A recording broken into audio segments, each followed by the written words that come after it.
नमस्कार, आप देख रहे हैं देश की बात। मैं हूं आपके साथ तन्वी। रुक करते खबरों का, लेकिन उससे पहले नजर डालते हैं इस वक्त की हेडलाइंस पर।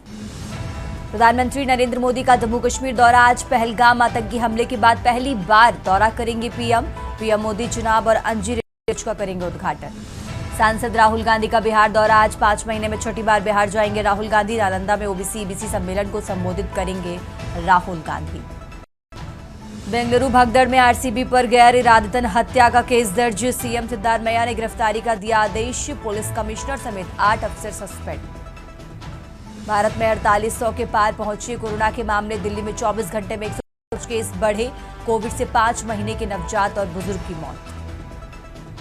अमरनाथ यात्रा के ऑपरेशन शिवा में 58,000 जवान तैनात होंगे। श्रद्धालुओं को ले जाने वाले खच्चरों की होगी टैगिंग। बिहार समेत 8 राज्यों में भारी बारिश का अलर्ट। असम में 7 लाख लोग बाढ़ से प्रभावित, 19 की मौतें। आप देख रहे हैं के न्यूज, खबरों का सारथी। और चलिए अब रुक करते हैं खबरों का और देश की बात में सबसे पहले बात करते हैं दिल्ली की। राजधानी दिल्ली से बड़ी खबर आपको बता रहे हैं। प्रधानमंत्री नरेंद्र मोदी आज जम्मू कश्मीर के दौरे पर हैं। आपको बता दें, पहलगाम आतंकी हमले के बाद पहली बार जम्मू कश्मीर के दौरे पर है प्रधानमंत्री नरेंद्र मोदी। पीएम मोदी चिनाब और अंजी रेलवे ब्रिज का उद्घाटन करेंगे। तो दुनिया के सबसे ऊंचे पुलों में से एक है चिनाब रेलवे ब्रिज। आपको बता दें, करीब 46,000 करोड़ से ज्यादा की लागत से ये परियोजनाएं बनी हैं। तो पीएम कटरा श्रीनगर वंदे भारत ट्रेन को हरी झंडी भी दिखाएंगे। चिनाब रेल ब्रिज से होकर गुजरेगी वंदे भारत ट्रेन। तो बड़ी खबर आपको बता रहे हैं दिल्ली से। राजधानी दिल्ली से अहम जानकारी आपको बता रहे हैं। पहलगाम आतंकी हमले के बाद 22 अप्रैल को पहलगाम में जो आतंकी हमला हुआ, उसके बाद आज पहली बार जम्मू कश्मीर के दौरे पर हैं प्रधानमंत्री नरेंद्र मोदी।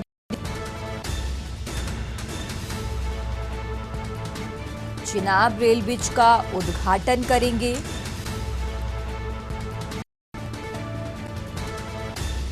और इसी के साथ करीब 46,000 करोड़ की परियोजनाओं की सौगात भी देते नजर आएंगे प्रधानमंत्री नरेंद्र मोदी।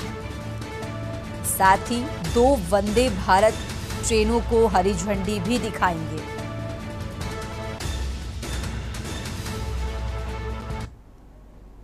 खबरों में आगे बढ़ते हैं। दिल्ली से एक और बड़ी खबर आपको बता रहे हैं, जहां सांसद राहुल गांधी आज बिहार के दौरे पर हैं।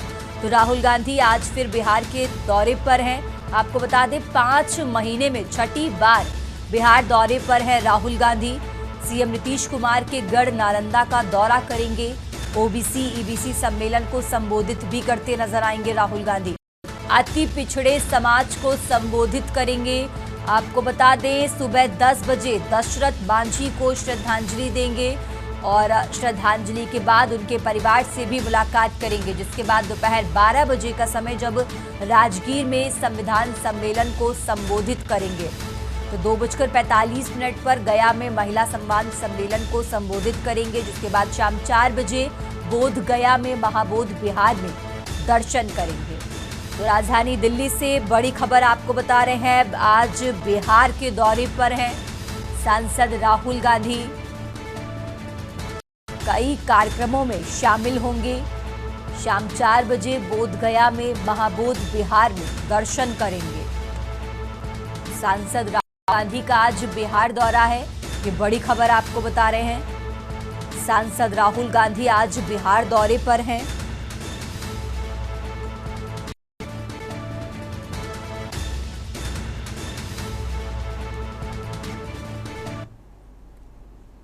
और अब खबर बरेली से है, जहां डिप्टी सीएम ब्रजेश पाठक आज बरेली के दौरे पर है। सुबह 10:10 का समय बरेली पहुंचेंगे। तो बड़ी खबर आपको बता रहे हैं, जिला अस्पताल का निरीक्षण करेंगे डिप्टी सीएम ब्रजेश पाठक। इसी के साथ विभाग के अधिकारियों के साथ वो समीक्षा बैठक भी करेंगे। तो जिला प्रशासन ने उनके दौरे को लेकर अपनी तैयारियां पूरी कर ली हैं। बीजेपी विधायक राघवेंद्र शर्मा के आवास भी जाएंगे ब्रजेश पाठक। विधायक राघवेंद्र शर्मा के पिता की 13वीं संस्कार में हिस्सा लेंगे। तो बरेली से खबर आपको बता रहे हैं, आज बरेली के दौरे पर हैं डिप्टी सीएम ब्रजेश पाठक। करीब 10:10 का समय बताया जा रहा है जब वो बरेली पहुंचेंगे।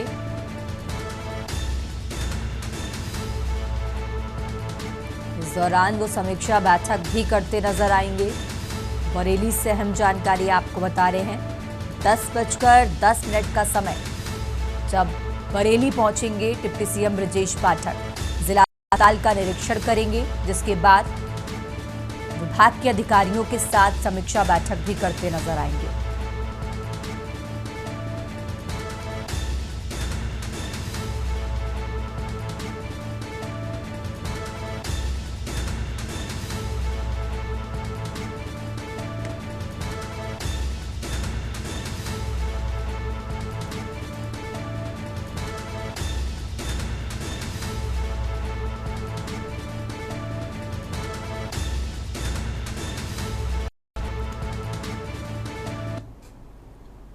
और देश की बात में अब बात कर रहे हैं हरदोई की, जहां एम्बुलेंस पर सवारी बैठाने का वीडियो वायरल हुआ है। तो मरीजों की जगह सवारी बैठाने का ये वीडियो वायरल हुआ है। स्थानीय लोगों ने ये वीडियो सोशल मीडिया पर शेयर किया। एम्बुलेंस जीवीके कंपनी का पहले भ्रष्टाचार उजागर हुआ था, तो अब एक बार फिर से इसी कंपनी का वीडियो वायरल हुआ है। एम्बुलेंस सेवाएं चल रही भगवान भरोसे, फर्जी मरीज के साथ बैठाई जा रही सवारियां, कर्मचारियों की मिली भगत से ये सवारियां बैठाई जा रही हैं। प्रोजेक्ट मैनेजर ने एम्बुलेंस चालकों को पूर्ण संरक्षण दे रखा है। भ्रष्टाचार की भेंट चढ़ रही हरदोई में एम्बुलेंस सेवाएं। हरदोई से खबर आपको बता रहे हैं, वायरल वीडियो भी आपको टीवी स्क्रीन पर दिखा रहे हैं।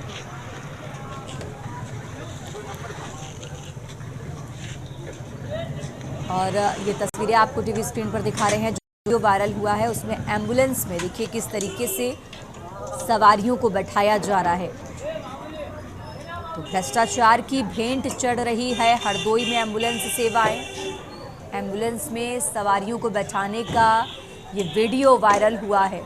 हरदोई का ये वीडियो आपको टीवी स्क्रीन पर दिखा रहे हैं। एम्बुलेंस में सवारियां बैठती हुई इस वीडियो में आपको नजर आ रही हैं। ये वीडियो सोशल मीडिया पर वायरल हुआ है, जिसके बाद से कई सवाल खड़े हो रहे हैं। और ज़्यादा जानकारी के लिए हमारे साथ अंबुज मिश्रा जुड़ चुके हैं। अंबुज, जिस तरीके से हरदोई वीडियो वायरल हुआ है एम्बुलेंस में सवारियों को बैठाने का, और जानकारी ये भी है कि इससे पहले भी इसी कंपनी का भ्रष्टाचार हुआ था, तो क्या तब जाकर उस कंपनी पर कार्रवाई नहीं हुई, उसका नतीजा ये है कि और ज़्यादा इनके जो हौसले हैं वो बुलंद होते जा रहे हैं? और इस वीडियो के वायरल होने के बाद अभी तक क्या कोई कार्रवाई हुई है या नहीं हुई है? अंबुज देखिए तन्वी, हरदोई जनपद का ये पूरा मामला है जहां पर जीवीके कंपनी के द्वारा जो एम्बुलेंस चलाई जा रही हैं उसमें सवारी ढोने का ये मामला सामने आया हुआ है। स्थानीय लोगों ने वीडियो बनाकर सोशल मीडिया पर वायरल किया। वायरल वीडियो होने के बावजूद भी हरदोई जनपद के जो जीवीके कंपनी के कर्मचारी हैं, प्रोजेक्ट मैनेजर हैं या साथ ही अन्य जो उच्च अधिकारी हरदोई में जो बैठते हैं जीवीके कंपनी के, उनके द्वारा खुलेआम एम्बुलेंस चालकों को संरक्षण दिया जा रहा है, चाहे वो भ्रष्टाचार को लेकर हो या सवारी बैठाने को लेकर। इसके पूर्व में भी जीवीके कंपनी के कई एक ऐसे मामले निकलकर सामने आए हुए थे, लेकिन हरदोई जनपद के जो जीवीके कंपनी के उच्च अधिकारी हैं, जिनके संरक्षण में पूरा मैनेजमेंट हरदोई जनपद में चल रहा है, उनको पूर्ण तरीके से संरक्षण देते हैं और पूरे मामले पर पर्दा डालने का कार्य किया जाता है। पहले भी एम्बुलेंस को लेकर कई एक ऐसे मामले आए हुए थे। ये ताजा मामला है जहां पर हरदोई की पिहानी चुंगी का ये मामला बताया जा रहा है, जहां पर सवारी बैठाली जा रही थी और सवारी ले जाने का भी कार्य किया गया है। जनपद में लगातार जीवीके कंपनी जो है इस पर सवालिया निशान खड़े होते हैं। हरदोई जिला अधिकारी अनन्य झा जो हैं उनके द्वारा निर्देशित भी किया गया था कि हॉस्पिटल परिसर हो या स्वास्थ्य सेवाएं अगर किसी भी प्रकार से बदहाल होती हैं तो कठोरतम कार्रवाई की जाएगी। लेकिन सबसे बड़ी बात यह है कि हरदोई जनपद के जो जीवीके कंपनी के कर्मचारी हैं ये पूरी तरीके से इस प्रकार के प्रकरण में संलिप्त होते हैं और अपने उच्च जो अधिकारी होते हैं, जो जीवीके कंपनी के लखनऊ में हेड वगैरह जो बैठते हैं, उनको गुमराह करते हैं। गुमराह करने के बाद जनपद में तमाम प्रकार की जो भ्रष्टाचार हैं उनको पूरी तरीके से इनके द्वारा एक समूह बनाकर उसको अंजाम दिया जाता है, और ताकि जो बातें हों वहां तक ना पहुंच पाए और यहाँ पर पूरी तरीके से भ्रष्टाचार को बढ़ावा दिया जाए। तन्वी, ठीक है अंबुज, बहुत बहुत शुक्रिया आपका तमाम जानकारी दर्शकों तक पहुंचाने के लिए। और ये हरदोई का वीडियो आपको दिखा रहे हैं, जो हरदोई में वीडियो वायरल हुआ है। इसमें एम्बुलेंस में सवारियों को बैठते हुए इस वीडियो में देखा जा सकता है। खबरों में आगे बढ़ते अब खबर लखनऊ से है, जहां कृषि मंत्री सूर्य प्रताप शाही की आज प्रेस वार्ता होगी। आपको बता दें करीब 11 बजे का समय जब प्रेस कॉन्फ्रेंस करते नजर आएंगे कृषि मंत्री, तो लोक भवन में प्रेस वार्ता करेंगे प्रताप शाही। कृषि मंत्री सूर्य प्रताप शाही की आज प्रेस कॉन्फ्रेंस होने वाली है। लखनऊ से बड़ी खबर आपको बता रहे हैं, लोक भवन में करीब 11 बजे का समय बताया जा रहा है जब प्रेस वार्ता होगी। तो कृषि मंत्री सूर्य प्रताप शाही की प्रेस वार्ता आज। और इसी खबर पर ज्यादा जानकारी के लिए हमारे साथ शिवा शर्मा जुड़ चुके हैं। शिवा, जिस तरीके से आज कृषि मंत्री प्रेस कॉन्फ्रेंस करने वाले हैं, आज की प्रेस कॉन्फ्रेंस में वो कौन सी बड़ी बातें निकलकर सामने आ सकती हैं?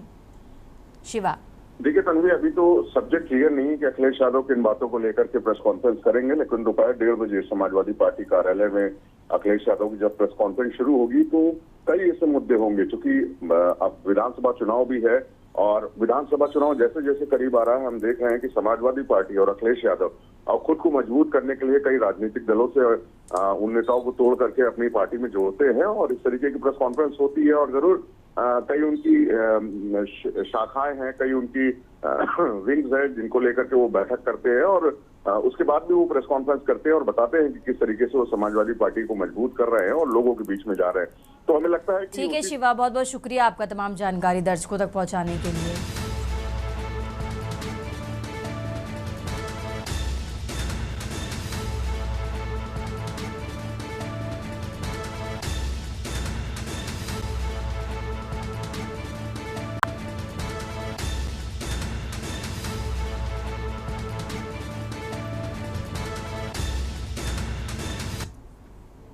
खबरों में आगे बढ़ते अब बात कर रहे हैं लखनऊ की, जहां दुष्कर्म का आरोपी दीपक वर्मा ढेर हुआ है। कल बच्ची के साथ 3 साल की मासूम बच्ची के साथ इस आरोपी ने दुष्कर्म किया था और अब एनकाउंटर में आरोपी दीपक को पुलिस ने मार गिराया है।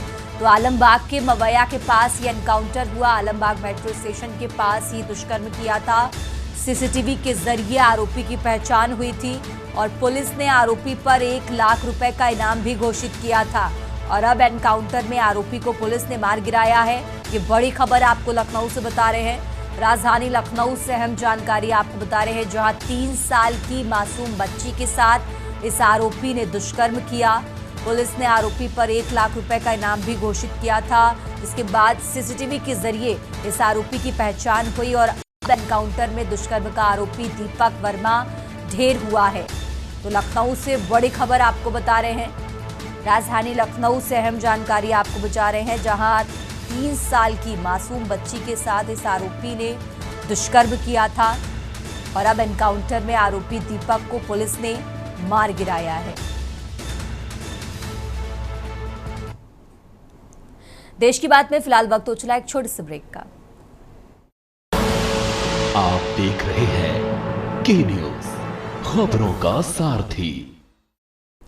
देश की बात में एक बार फिर से हाजिर है। रुक करते खबरों का बात कर रहे हैं राजधानी लखनऊ की। लखनऊ से खबर आपको बता रहे हैं, जहां दुष्कर्म का आरोपी दीपक वर्मा ढेर हुआ है। कल 3 साल की मासूम बच्ची के साथ इस आरोपी ने दुष्कर्म किया था और अब एनकाउंटर में आरोपी दीपक को पुलिस ने मार गिराया है। आलमबाग के मवैया के पास ये एनकाउंटर हुआ है। आलमबाग मेट्रो स्टेशन के पास ही दुष्कर्म किया था, जिसके बाद पुलिस ने आरोपी पर 1 लाख रुपए का इनाम भी घोषित किया था और सीसीटीवी के जरिए आरोपी की पहचान हुई थी और अब एनकाउंटर में आरोपी दीपक वर्मा को पुलिस ने ढेर कर दिया है। और इसी खबर पर ज्यादा जानकारी के लिए हमारे साथ शिवा शर्मा जुड़ चुके हैं। शिवा, जिस तरीके से आरोपी दीपक वर्मा को पुलिस ने एनकाउंटर में ढेर कर दिया है, इसका पिछला आपराधिक रिकॉर्ड क्या है, पूरा अपडेट इस खबर पर आपके पास दर्शकों को देंगे। शिवा,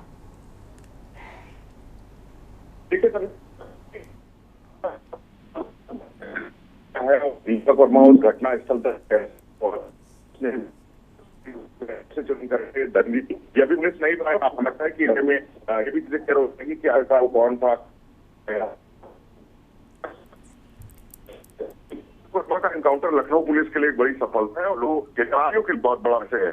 लखनऊ स्टेशन में नाम दिया गया था और दीपक की बच्ची को उसके माता से पास उठा करके और 24 घंटे अंदर जोशी संख्या और आलमबाग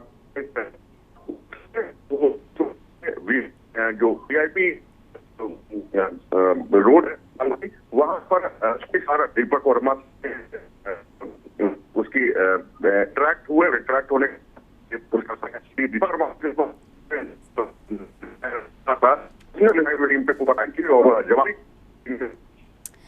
शिवा, आपकी आवाज हम तक ठीक तरीके से नहीं आ पा रही है। और ये लखनऊ से खबर आपको बता रहे हैं, राजधानी लखनऊ से अहम जानकारी आपको बता रहे हैं, जहां एनकाउंटर में आरोपी दीपक को पुलिस ने मार गिराया है। आलमबाग के मवैया के पास यह एनकाउंटर हुआ है, जहां 3 साल की मासूम बच्ची के साथ इस आरोपी ने दुष्कर्म किया, जिसके बाद सीसीटीवी के जरिए पहचान हुई और अब एनकाउंटर में पुलिस ने आरोपी दीपक वर्मा को ढेर कर दिया है।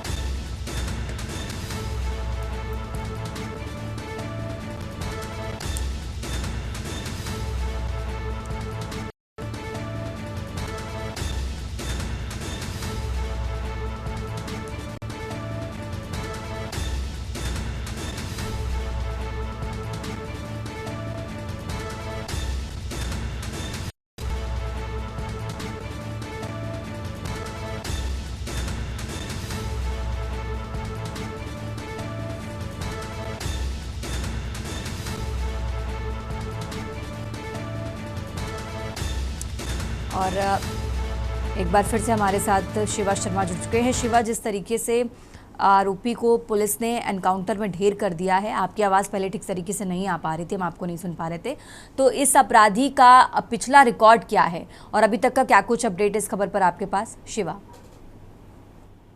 देखिए तन्वी, अभी पुलिस रिकॉर्ड का तो अभी नहीं पता है, क्योंकि पुलिस की टीम ने बहुत सुबह ही एनकाउंटर किया है और आरोपी को मुठभेड़ में मार गिराया है। अब इसका नाम दीपक वर्मा है, माफ करिएगा। तो ये कहाँ का रहने वाला है, इसका आपराधिक बैकग्राउंड क्या है, ये किस पृष्ठभूमि से था, ये स्कूटी सवार होकर के ये वहां पर घटनास्थल पे क्यों पहुंचा और उसने उस बच्ची को क्यों चुन करके दरिंदगी की, ये अभी तमाम सवाल है जो पुलिस को देना बाकी है। और हमें लगता है कि 1-1.5 घंटे में पुलिस भी ऑफिशियल इस पूरे मामले में बाइट देगी, अपनी प्रेस कॉन्फ्रेंस करेगी और इस मामले का खुलासा करेगी। लेकिन बड़ी बात यह है कि लखनऊ पुलिस ने एक अपराधियों के लिए एक तगड़ा मैसेज दिया है कि इस एनकाउंटर में दीपक वर्मा को मार गिराया है। और दीपक वर्मा चूंकि जगत अपराध श्रेणी का आदमी था, जिसने कल इस पूरी घटना को अंजाम दिया और बच्ची के साथ दुष्कर्म किया था, तो इसके ऊपर लखनऊ पुलिस ने 1 लाख रुपए के नाम किया था। तो डीसीपी सेंट्रल की क्राइम टीम और आलमबाग पुलिस ने आज भोर सवेरे जो आलमबाग में वीआईपी रोड है वहां पर दीपक वर्मा से उनका इंटीमेशन हुआ और जब आमने सामने हुए ये स्कूटी सवार दीपक वर्मा, तो दीपक वर्मा ने पुलिस पार्टी पर फायरिंग की और पुलिस पार्टी की जवाबी फायरिंग में दीपक को गोली लगी और जब उसे अस्पताल ले जाया गया तो उसकी मौत हो गई। तो एक ये कहा जा सकता है तन्वी की लखनऊ पुलिस के लिए एक बड़ी सफलता है कि उन्होंने 24 घंटे के अंदर इस पूरे केस को वर्कआउट कर लिया है और आरोपी को मुठभेड़ में मार गिराया है। अभी जो डिटेल्स है, ऑफिशियल डिटेल्स है, मुझे लगता है कि 10:30 बजे तक डीसीपी सेंट्रल इस पूरे मामले को लेकर के प्रेस कॉन्फ्रेंस करेंगे और दीपक वर्मा का जो क्रिमिनल बैकग्राउंड होगा या जो भी बैकग्राउंड या इतिहास होगा उसके बारे में बताएंगे। बिल्कुल शिवा, बहुत बहुत शुक्रिया आपका तमाम जानकारी दर्शकों तक पहुंचाने के लिए। और ये लखनऊ से खबर आपको बता रहे हैं, राजधानी लखनऊ से अहम जानकारी आपको बता रहे हैं, जहां दुष्कर्म के आरोपी दीपक वर्मा को पुलिस ने एनकाउंटर में ढेर कर दिया है।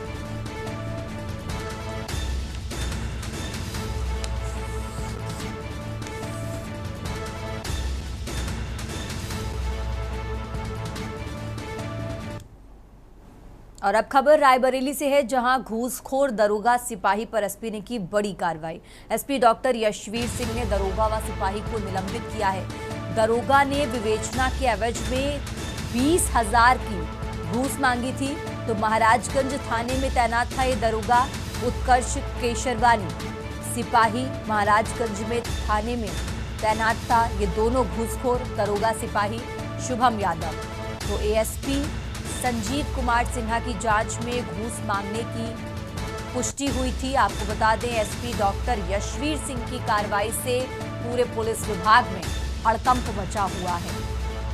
तो यह अहम जानकारी आपको रायबरेली से बता रहे हैं। और रायबरेली से अहम जानकारी आपको बता रहे हैं, जहां घूसखोर दरोगा सिपाही पर एसपी ने बड़ी कार्रवाई की है। घूसखोर दरोगा सिपाही पर एसपी की बड़ी कार्रवाई सामने आई है। एसपी डॉक्टर यशवीर सिंह ने दरोगा व सिपाही को सस्पेंड कर दिया है। आपको बता दें, दरोगा ने विवेचना के एवज में करीब 20,000 की रिश्वत मांगी थी। तो महाराजगंज थाने में तैनात था ये दरोगा, जिसके साथ सिपाही को भी सस्पेंड कर दिया है। एसपी की तरफ से ये बड़ी कार्रवाई की गई है, जिसके बाद पूरे पुलिस विभाग में हड़कंप मचा हुआ है। और इसी खबर पर ज्यादा जानकारी के लिए हमारे साथ केशवानंद जुड़ चुके हैं। केशवानंद, जिस तरीके से एसपी की कार्रवाई से विभाग में हड़कंप मचा है, दरोगा और सिपाही को सस्पेंड किया गया है, पूरा अपडेट क्या है और क्या इससे पहले भी ये लोग जांच के घेरे में आ चुके थे, ऐसी कोई जानकारी निकलकर सामने आई है? केशवानंद, देखिए पूरा मामला रायबरेली जिले के महाराजगंज थाने क्षेत्र में है, जहां पे एक सिपाही व एक दरोगा को बरेली एसपी के द्वारा निलंबित किया गया।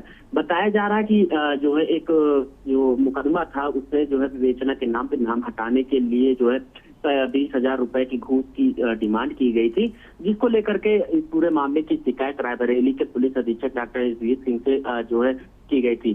तो इस पूरे मामले को लेकर के जांच जो है एएसपी संजीव कुमार सिन्हा को दी गई थी, जिसमें घूस लेने की बात की जो है पुष्टि की गई, जिसके बाद एक सिपाही व दरोगा को जो है रायबरेली एसपी के द्वारा निलंबित किया गया है। आपको बता दें, पुलिस विभाग में इस निलंबन की कार्यवाही के बाद से देखा जा रहा है हड़कंप का माहौल देखने को मिल रहा है, क्योंकि लगातार देखा जा रहा है कि पुलिसिंग के द्वारा जो है घूसखोरी की बात सामने आ रही थी। उसको लेकर के जिस प्रकार रायबरेली पुलिस ने कार्रवाई की है, उसके बाद रायबरेली पुलिस विभाग में हड़कंप का माहौल देखने को मिल रहा है। तन्वी, ठीक है केशवानंद, बहुत बहुत शुक्रिया आपका तमाम जानकारी दर्शकों तक पहुंचाने के लिए।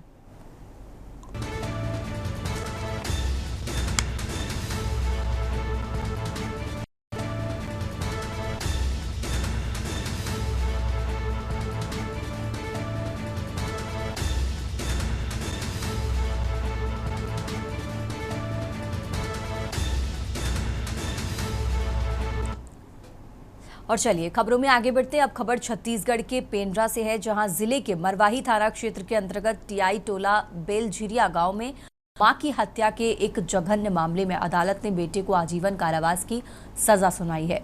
घटना 1 सितंबर 2023 की है, जब आरोपी देवीलाल खैरवार पिता दादूराम खैरवार ने आपसी विवाद के बाद अपनी मां धूनीबाई के सिर पर वार कर उसकी बेरहमी से हत्या कर दी थी। हत्या की ये वारदात दिन दहाड़े अंजाम दी गई, जिसने पूरे क्षेत्र में सनसनी फैला दी थी। घटना के बाद पुलिस ने तत्काल कार्रवाई कर आरोपी देवीलाल को गिरफ्तार कर लिया था और हत्या का मामला दर्ज कर न्यायिक प्रक्रिया शुरू की गई। मामले की सुनवाई पेंड्रा रोड स्थित अपर सत्र न्यायाधीश ज्योति अग्रवाल की अदालत में हुई। सुनवाई के बाद अदालत ने देवीलाल को भारतीय दंड संहिता की धारा 302 हत्या के तहत दोषी करार देते हुए उम्र कैद की सजा सुनाई है। इसके साथ ही अदालत ने आरोपी पर करीब 1,000 रुपए का अर्थदंड भी लगाया है। अर्थदंड अदा न करने की स्थिति में आरोपी को 3 महीने का अतिरिक्त सश्रम कारावास भुगतना होगा। अभियोजन पक्ष की ओर से अतिरिक्त लोक अभियोजक कौशल सिंह ठाकुर ने प्रभावशाली पैरवी की, जिससे न्यायालय में न्याय सुनिश्चित हो सका। ये फैसला समाज को एक संदेश देता है कि किसी भी प्रकार की पारिवारिक हिंसा या जघन्य अपराध को बख्शा नहीं जाएगा। मैं देवीलाल खैरवार निवासी ढिठाई टोला झिरिया ग्राम का था और मरवाही थाना के अंतर्गत आता था, जिसमें उसने घटना दिनांक 1/9/2023 को 12:30 बजे अपनी मां की रुधान जो बाड़ी रोधने का जो गेड़ा होता है उससे सिर में मारकर हत्या कर दिया था, जिसके विरुद्ध मरवाही थाना के द्वारा अपराध पंजीबद्ध किया गया था और माननीय न्यायालय के समक्ष विचारण हेतु पेश किया गया था, जिसमें माननीय न्यायालय ने विचारण के पश्चात दोष सिद्ध पाते हुए आरोपी देवीलाल खैरवार को आजीवन कारावास और 1,000 रुपये के अर्थदंड से दंडित किए जाने का दंडादेश पारित किया है। फिलहाल यहाँ रुकते एक छोटे से ब्रेक के लिए, फौरन हाजिर होते हैं। आप देख रहे हैं के न्यूज़, खबरों का सारथी। ब्रेक से वापस आ चुके हैं, रुक करते खबरों का। अब खबर राजनांद गांव से है, जहां शिक्षकों के युक्तियुक्तकरण में शिक्षा विभाग की लापरवाही सामने आई है। गंजपारा स्थित अंग्रेजी माध्यम स्कूल में पहले से 5 शिक्षक कार्यरत होने के बावजूद विभाग ने अतिरिक्त 4 शिक्षकों का पदांकन कर दिया है, जिससे शिक्षक संख्या 9 तक पहुंच गई है। वहीं दूसरी ओर कई अन्य स्कूल अभी भी शिक्षकों की कमी से जूझ रहे हैं। चौंकाने वाली बात तो यह है कि जिन शिक्षकों का अंग्रेजी माध्यम स्कूल में पदांकन किया गया वे हिंदी माध्यम से। इसके अलावा विभाग ने पहले से संलग्न शिक्षकों को कार्यमुक्त किए बिना नए पदांकन कर दिए, जिससे अव्यवस्था और बढ़ गई है। नए सेटअप के अनुसार 30 बच्चों पर 1 शिक्षक का प्रावधान है, लेकिन एग्नाइट स्कूल में 180 बच्चों पर 9 शिक्षक हैं, यानी 20 बच्चों पर 1 शिक्षक। शिक्षा व्यवस्था में इस तरह की अनदेखी से अन्य स्कूलों में बच्चों की पढ़ाई प्रभावित हो रही है। देखिए, गंजबारा में 180 स्कूल के पीछे में केवल 1 टीचर रेगुलर टीचर थी, बाकी सब अटैचमेंट पे थे, संलग्न थे। संलग्नीकरण कोई स्थायी व्यवस्था होती नहीं और वो संलग्नीकरण हमेशा शिक्षा सत्र प्रारंभ होने के बाद 30 अप्रैल को समाप्त हो जाता है। तो पद रिक्तता की स्थिति थी, लगातार वहाँ शिक्षक की मांग आती थी।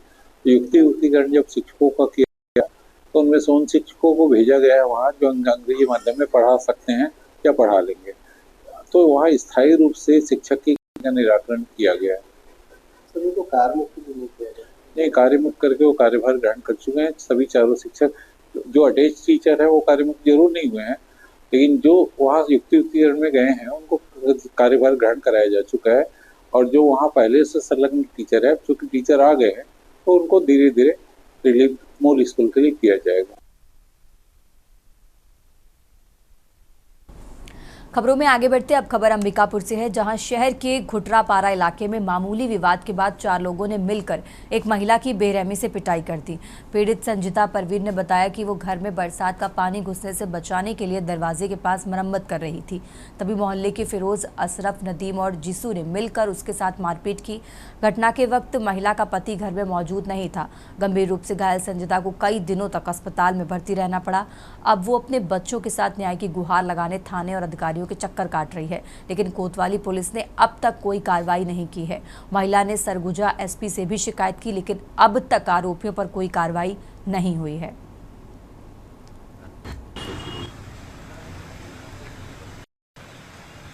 मामला था घर का। अज्जू पार्षद वहाँ पे मिट्टी गिराए थे, मेरे घर नीचा था, तो वहाँ पे पानी मेरे घर में चला जाता था। तो मैं वो पार्षद गिराया तो मैं उसको ले करके मैं अपना दरवाज़ा को बना रही थी, तो बगल वाली उनकी मिसेज और बेटी सब बोलने लगे क्यों ले रहे हो। तो मैं बोली कि मैं दरवाज़ा, मेरे घर में पानी चला जाता है तो मैं उसको बना रही हूँ। तो तुम लोग क्यों? हम बोले कि घर नहीं बना रहे हैं, दरवाज़ा बना रही हूँ, रोड बना रही हूँ। इसके बजाय वो 3-4 दिन पहले ही से कुछ विवाद में ऐसी लड़ रही थी। उसके बाद वो मेरे आदमी घर में थे, मेरे आदमी दुकान चले गए, शाम को ठेला ले गए। उसके बाद बेटा आया और बोला कि कहाँ, कितना तुम लोग का खानदान है, से बुलाओ अभी बताता हूँ। उतने करते और डंडा निकाला, मेरे पे चला दिया, मेरे बच्ची चलाए बदतमीजी से, मेरे बच्ची को भी कपड़ा फाड़ के मारे, वो भी मारे। मैं 7 दिन हॉस्पिटल में भर्ती थी। थाना में मैं जा रही हूँ, थाना वाले छत्रपाल सिंह बोले जाओ जाओ हो जाएगा, जाओ जाओ घरे बैठो, जाओ जाओ जाओ घरे आराम करो। बस छत्रपाल यही बोल रहे। मैं जब जा रही हूँ थाना में वही चीज बोल रहे हैं। और चलिए खबरों में आगे बढ़ते हैं। गुरुग्राम में टैक्स विभाग में व्याप्त भ्रष्टाचार और इंस्पेक्टरी राज को लेकर Haryana state tax bar association द्वारा एक प्रेस कॉन्फ्रेंस की गई। इस अवसर पर एसोसिएशन के अध्यक्ष एडवोकेट नवीन गुप्ता, जिला एसोसिएशन बार एसोसिएशन के अध्यक्ष राजीव वत्स और मानव आवास संस्था के संयोजक एडवोकेट अभय जैन ने टैक्स विभाग में नियमों की अनदेखी और अधिकारियों को मनमानी शक्तियां देने पर गहरी चिंता जताई है। प्रेस कॉन्फ्रेंस में बताया कि सरकार ने 28 दिसंबर 2023 को विभागीय इंस्पेक्टर्स को प्रॉपर ऑफिसर्स का दर्जा दे दिया, जो कि नियमों के पूरी तरह विरुद्ध है। उन्होंने कहा कि इस कदम से भ्रष्टाचार का खुला समर्थन मिला है, जिससे जीएसटी से जुड़े काम जैसे नंबर अलॉट करना, वेरिफिकेशन प्रक्रिया अत्यंत जटिल और अपारदर्शी हो गई है। व्यापारी वर्ग, खासकर स्टार्टअप्स को इससे भारी परेशानी का सामना करना पड़ रहा है। एडवोकेट गुप्ता ने बताया कि जीएसटी से संबंधित जिम्मेदारियां वरिष्ठ अधिकारियों को होती हैं, न कि इंस्पेक्टर्स की। उन्होंने सरकार से मांग की है कि प्रॉपर ऑफिसर्स की व्यवस्था को तत्काल प्रभाव से रद्द किया जाए। यदि सरकार ने इस पर शीघ्र कदम नहीं उठाया तो एसोसिएशन व्यापक आंदोलन करने पर मजबूर होगी। साथ ही चेताया कि यह नीति भ्रष्टाचार पर जीरो टॉलरेंस के दावे को कमजोर कर रही है।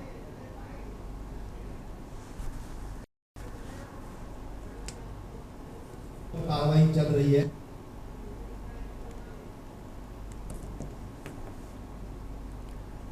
और अब खबर जांजगीर से है, जहां चांपा जिले के सेंसई अखिलेश कुमार आदित्य आर्थिक रूप से कमजोर बच्चों को निःशुल्क कराते प्रशिक्षण देकर उनका आत्मविश्वास और सुरक्षा कौशल बढ़ा रहे हैं।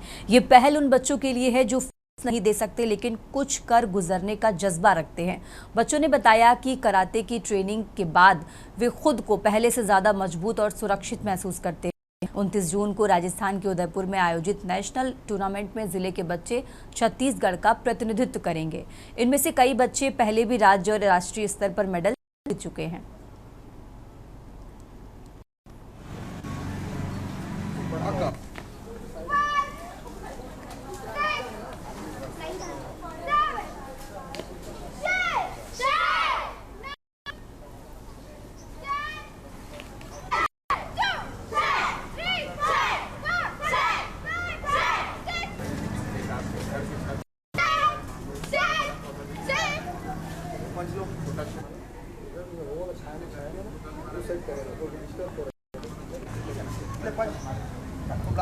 दिखाना और दिखे कैमरा में। हाँ हो गया सर,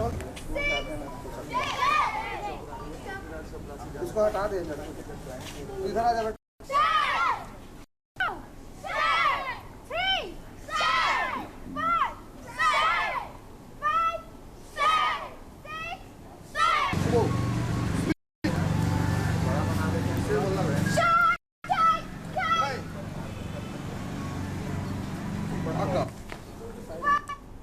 खबरों में आगे बढ़ते हैं। दुर्ग जिले के कोनारी गांव में एक चौंकाने वाला मामला सामने आया है। खाद्य औषधि प्रशासन की टीम जब एक बंद पड़ी फैक्ट्री की जांच करने पहुंची तो अंदर सुपारी काटने का काम बड़े पैमाने पर चल रहा था।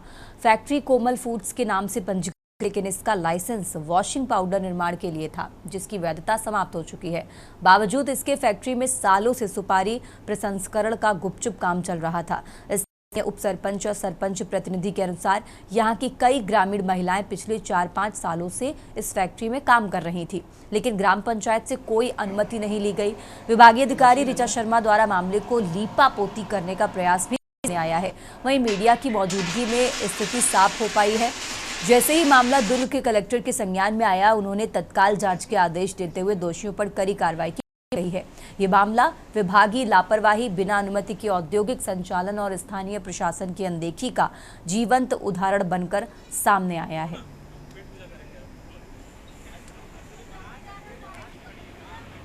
यहाँ मत खींचो, क्या फायदा है आपको? ये प्रोडक्ट का खींचना है, खींच लो, क्या दिक्कत है इसमें? कार्रवाई करते हुए हम लोग को चाहिए रहता। क्या मिला?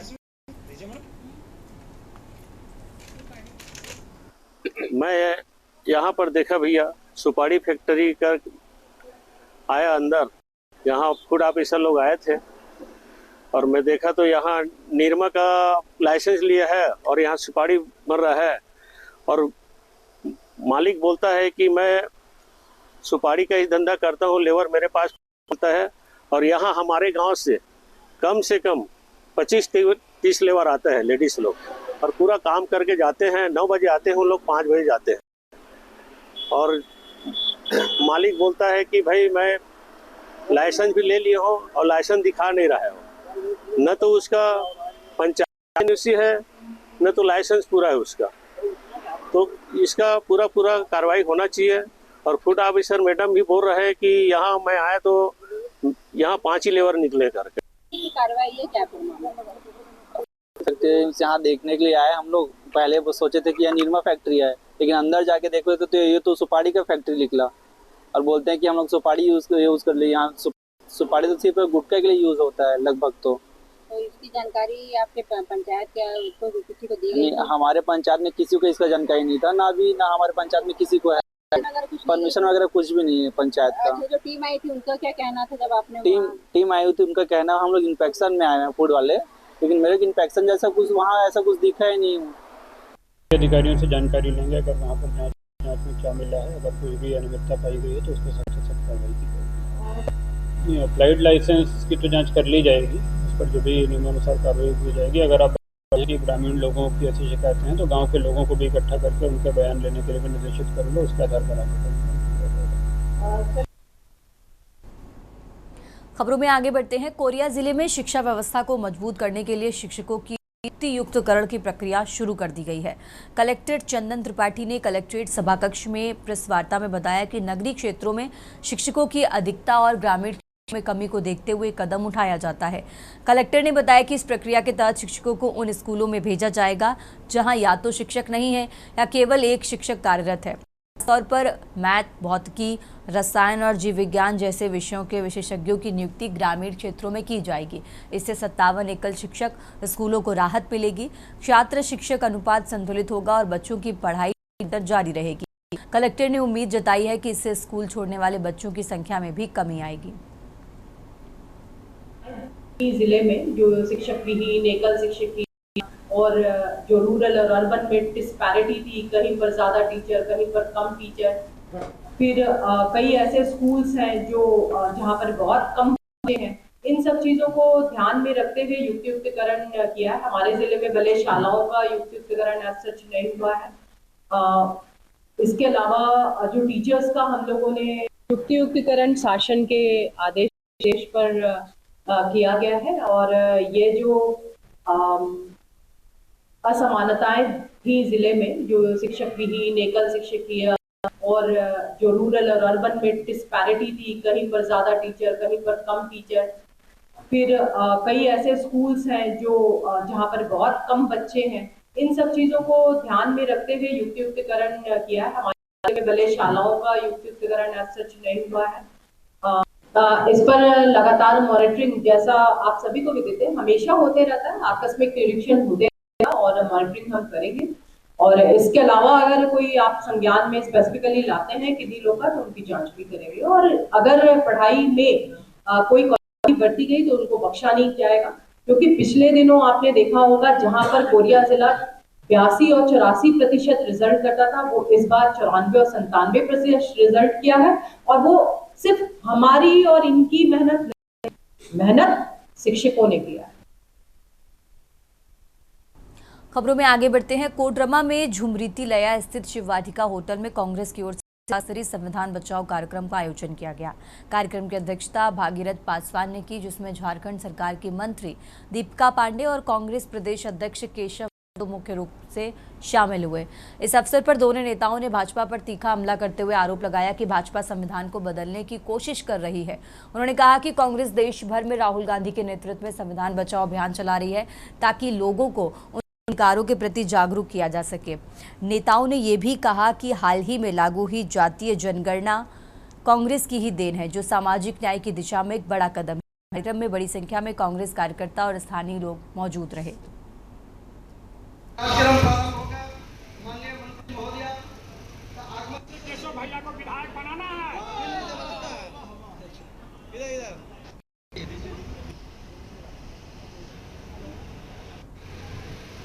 कार्यक्रम प्रारंभ हो गया।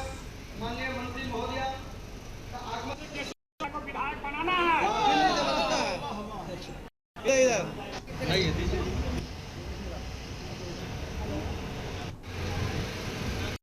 प्रारंभ हो गया।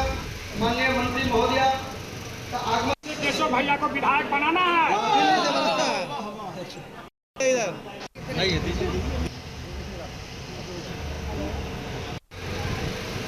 कार्यक्रम प्रारंभ हो गया। माननीय मंत्री महोदय का आगमन। केशव भैया को विधायक बनाना है।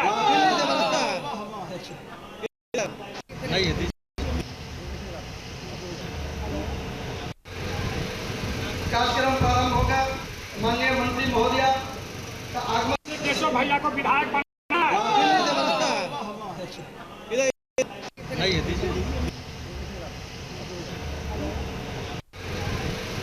कार्यक्रम प्रारंभ हो। और हमारे राष्ट्रीय अध्यक्ष खड़गे जी सभी ने इसकी सराहना की। हम लोग भाजपा की सरकार के साथ देश के मुद्दे पर साथ में रहे, लेकिन जिस तरह से इस ऑपरेशन के बाद डोनाल्ड ट्रंप का ट्वीट आया और एक सीज फायर की घोषणा की गई और यह भी बयान बार बार दिया गया डोनाल्ड ट्रंप के द्वारा कि रेड की वजह से ये जो है सीज हुआ है, तो ये बात सही है कि नहीं, उन्होंने सच कहा है, गलत कहा है, इस बात को तो देश को उसका जवाब मिलना ही चाहिए कि किस तरह से संविधान के निर्माता, संविधान के शिल्पकार, संविधान के रचयिता, जो संविधान के मसौदा कमेटी के ड्राफ्ट कमेटी के चेयरमैन थे, डॉक्टर भीमराव अंबेडकर को 17 नवंबर 2024 को राज्यसभा, जो देश की सर्वोच्च पंचायत है, वहाँ पर अपमानित किया गया, आपत्तिजनक टिप्पणियां की गई। ये सारा भारतवर्ष। खबरों का सिलसिला लगातार जारी है। फिलहाल यहाँ रुकेंगे एक छोटे से ब्रेक के लिए। आप देख रहे हैं के न्यूज, खबरों का सारथी। ब्रेक से वापस आ चुके हैं। रुक करते खबरों का। खबर दुमका से है, जहां नेशनल हाईवे 133 के सरैया घाट थाना क्षेत्र के मंडल डी स्थित आम बगान के पास अज्ञात अपराधियों ने बाइक सवार युवक उमेश कुमार यादव पर गोली चला दी। उमेश बैग छीनने की कोशिश के दौरान गोली लगने से गंभीर रूप से घायल हो गए। घायल युवक को सीएसपी संचालक और एयरटेल पेमेंट बैंक का डिस्ट्रीब्यूटर है, हंसडीहा से काम करके लौट रहा था। अपराधियों ने पीछा कर गोली मारकर बैग छीनने का प्रयास किया, लेकिन वे असफल रहे। गोली कमर में लगने के बाद उमेश बाइक छोड़कर एक घर के गिर गया।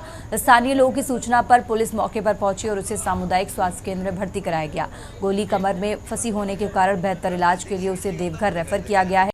थाना प्रभारी राजेंद्र यादव ने बताया कि आरोपी जल्द पकड़े जाएंगे।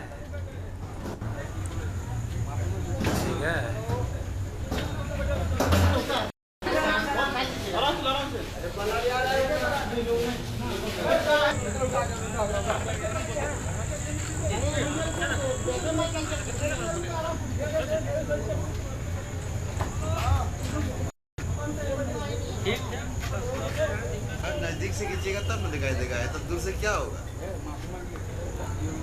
दूर से होता है। रुक करते हैं अगली खबर का। डिंडोरी जिले की कलेक्ट्रेट नेहा मारव्या की कार्यप्रणाली से भ्रष्ट अधिकारियों और सफेद पोशों में खलबली मची हुई है। पद संभालने के बाद कलेक्टर ने भ्रष्टाचार और अनियमितताओं पर सख्त कार्रवाई की, जिससे कई अधिकारियों में भय का माहौल बन गया है और व्यवस्था में सुधार भी हुआ है।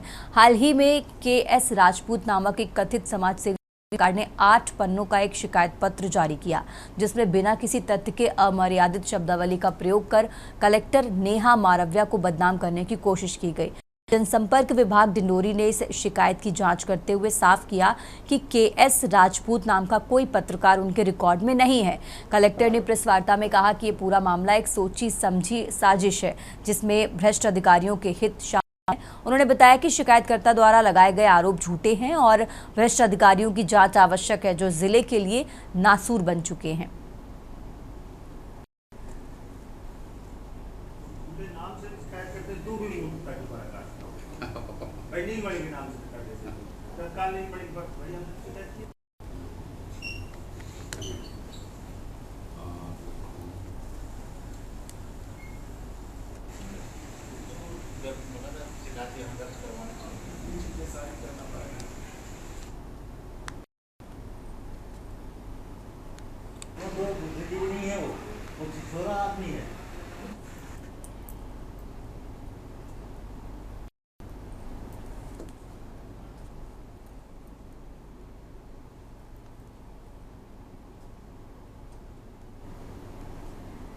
और चलिए खबरों में आगे बढ़ते हैं। रतलाम जिला अस्पताल में नर्सिंग ऑफिसर एसोसिएशन के स्टाफ ने सिविल सर्जन डॉक्टर संध्या बेलसरे के खिलाफ नारेबाजी करते हुए उन्हें गंभीर शिकायतें दी हैं।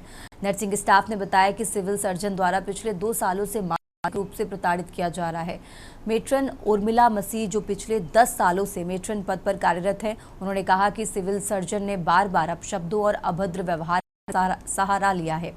उनके अनुसार उन्हें जिंदा लाश और मूर्तियां बैठी हैं जैसे अपमानजनक शब्द सुनने पड़े। लगातार तनाव के कारण 4 जून को उन्हें मेडिकल कॉलेज में भर्ती कराना पड़ा। नर्सिंग ऑफिसर्स एसोसिएशन की संभागीय अध्यक्ष मीना पाटिल ने कहा कि सिविल सर्जन द्वारा स्टाफ को टारगेट किया जाता है और सभी से सम्मानपूर्वक व्यवहार की उम्मीद की जाती है। नर्सिंग स्टाफ की ये शिकायत अब HMO के पास समक्ष प्रस्तुत की गई है।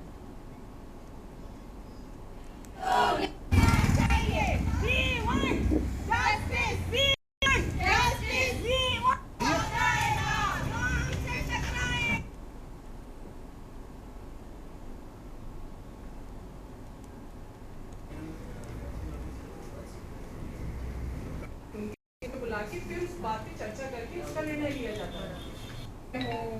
टॉयलेट देखने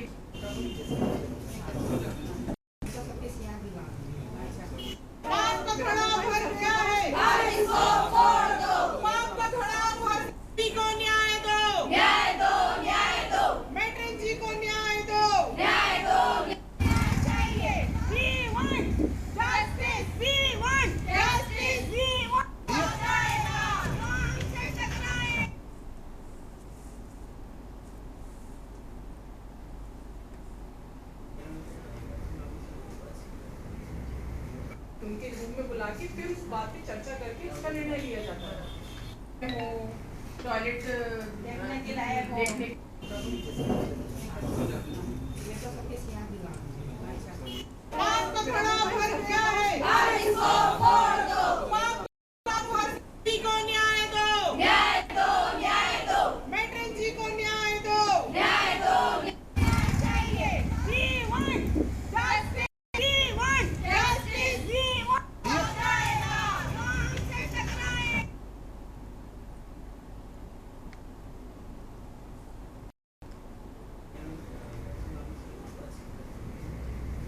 उनके रूम में बुला के फिर उस बात पे चर्चा करके उसका निर्णय लिया जाता है। टॉयलेट देखने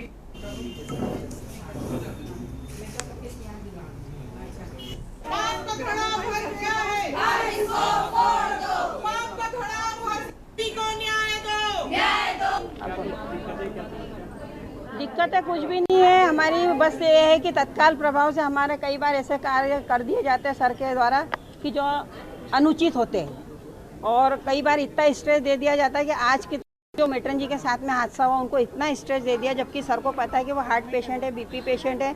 उसके बाद भी उनके जो शब्द थे, कुछ ऐसे शब्द थे जो मेट्रन जी अपने आप में इतनी घुल गई, इतनी परेशान हो गई कि उनको आज उसी दिन बीपी बढ़ा, और जब उनके घर से कॉल आया तो हम लोगों को जाके उनको मेडिकल कॉलेज में एडमिट कर, और मेडिकल कॉलेज में एडमिट कराने का भी एक मुख्य कारण है कि यहाँ पर इतना दबाव है कि उनका शायद हो सकता है उस टाइम पे उपचार भी ना होता। ठीक, आज प्रदर्शन करने आए सिविल सर्जन के अगेंस्ट में सारी स्टाफ नर्स अभी आई और मैट्रन के लिए मेन उन्होंने अभी ये जो नया जो है उसमें 3 तारीख को मैट्रन के साथ में राउंड के दौरान अपशब्द कहे गए सिविल सर्जन द्वारा।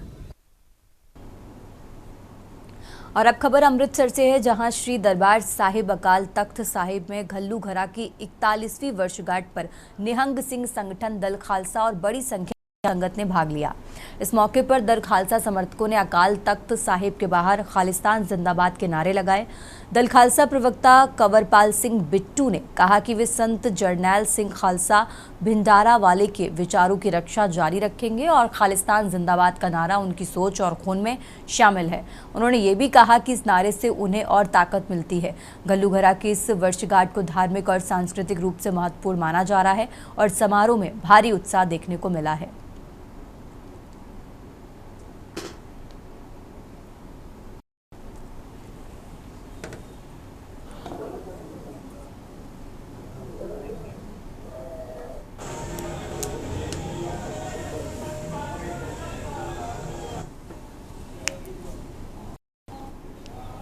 चौरासी ਦੇ ਸ਼ਹੀਦਾਂ ਨੂੰ ਸ਼ਰਧਾਂਜਲੀ ਦੇਣ ਪਹੁੰਚੇ ਹਾਂ ਔਰ ਉਹਨਾਂ ਦੀ ਸੋਚ ਅਤੇ ਸੰਘਰਸ਼ ਨੂੰ ਅੱਗੇ ਲੈ ਕੇ ਜਾਣ ਲਈ ਪ੍ਰਮਾਤਮਾ ਕੋਲੋਂ ਬਲ ਤੇ ਸਮਰੱਥਾ ਮੰਗਾਏ ਹਾਂ ਜੀ ਔਰ ਅਸੀਂ ਉਹਨਾਂ ਦੀ ਸੋਚ ਤੇ ਸੰਘਰਸ਼ ਤੇ ਪਹਿਲਾਂ ਵੀ ਪਹਿਰਾ ਦੇ ਰਹੇ ਹਾਂ, ਅੱਗੋਂ ਵੀ ਦੇਵਾਂਗੇ ਜੀ ਔਰ ਖਾਲਸਾ ਪੰਥ ਦੀ ਜਿਹੜੀ ਕੌਮੀ ਇਕਜੁੱਟਤਾ ਦਾ ਸੰਦੇਸ਼ ਅੱਜ ਇੱਥੋਂ ਜਾਣਾ ਚਾਹੀਦਾ ਜੀ। ਕੋਈ ਐਸੀ ਕੋਈ ਘਟਨਾ ਨਹੀਂ ਹੋਣੀ ਚਾਹੀਦੀ ਜਿਹਦੇ ਨਾਲ ਖਾਲਸਾ ਪੰਥ ਨੂੰ ਸ਼ਰਮਸਾਰ ਹੋਣਾ ਪਵੇ ਜੀ। ਪਤਾ ਲੱਗਾ ਕਿ ਸਹਿਮਤੀ ਬਣ ਗਈ ਦੋਵਾਂ ਧਿਰਾਂ ਦੇ ਦਰਮਿਆਨ, ਕਿਵੇਂ ਦੇਖਦੇ ਹੋ? ਬਹੁਤ ਚੰਗੀ ਗੱਲ ਅਗਰ ਬਣ ਗਈ ਹੈ, ਅਗਰ ਝਗੜਾ ਹੁੰਦਾ ਤੇ ਦੋਨੇ ਬਰਾਬਰ ਦੇ ਜ਼ਿੰਮੇਵਾਰ ਹੋਣੇ।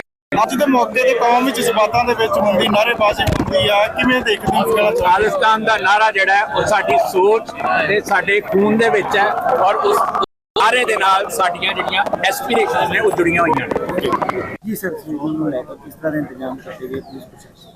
ਅੱਜ ਘੱਲੂਘਰੇ ਦਿਵਸ ਨੂੰ ਲੈ ਕੇ ਜਿਹੜਾ ਕਮਿਸ਼ਨਰੇਟ ਪੁਲਿਸ ਅੰਮ੍ਰਿਤਸਰ ਵੱਲੋਂ ਜਿਹੜੀ ਸਾਰੀਆਂ ਡਿਊਟੀਆਂ ਜਿਹੜੀਆਂ ਨੇ ਤੈਨਾਤ ਹੋਈਆਂ ਨੇ, ਜਿਸ ਦੇ ਵਿੱਚ ਨਾਕਾਬੰਦੀ ਤੇ ਪਲੱਸ ਜਿਹੜੀਆਂ ਪੈਟਰੋਲਿੰਗ ਪਾਰਟੀਆਂ ਤੇ ਸਰਵੇਲੈਂਸ ਟੀਮਾਂ ਜਿਹੜੀਆਂ ਸਾਡੇ ਵੱਲੋਂ ਲਗਾਈਆਂ ਗਈਆਂ ਨੇ। ਕਿੰਨੀ ਫੋਰਸ ਲੱਗਦੀ ਹੈ ਇਸ ਦੇ ਵਿੱਚ ਜਿਹੜੀ ਆ ਡਿਸਟ੍ਰਿਕਟ ਦੀ ਪੁਲਿਸ ਹੈ ਜੀ, ਬਾਕੀ ਜਿਹੜੀ ਹੈੱਡਕੁਆਟਰ ਤੋਂ ਸਾਨੂੰ ਸਪਲੀਮੈਂਟ ਹੋਈ ਹੈ ਜੀ, ਉਹ ਸਾਰੀਆਂ ਜਿਹੜੀਆਂ ਫੋਰਸਿਸ ਅੱਜ ਡਿਊਟੀ ਦੇ ਉੱਤੇ ਤੈਨਾਤ ਨੇ। ਘਟਨਾ ਨਾ ਹੋ ਸਕੇ ਕਿਸ ਤਰ੍ਹਾਂ ਬਿਲਕੁਲ ਕੋਈ ਵੀ ਕੈਂਸਰ ਆ ਜਿਹੜਾ ਇਸ ਮਾਹੌਲ ਦੇ ਵਿੱਚ ਜਿਹੜੀ ਖਰਾਬ ਕਰਨ ਦੀ ਕੋਸ਼ਿਸ਼ ਕਰੇਗਾ ਜਾਂ ਕੋਈ ਜਿਹੜਾ ਅਨਲॉफुल ਕੰਮ ਕਰੇगा उस ते कानून मुताबिक साडे वालों कार्रवाई। इस बुलेटिन में मेरे साथ फिलहाल इतना ही। आप देखते रहिए के न्यूज़ इंडिया। आप देख रहे हैं के न्यूज़, खबरों का सारथी।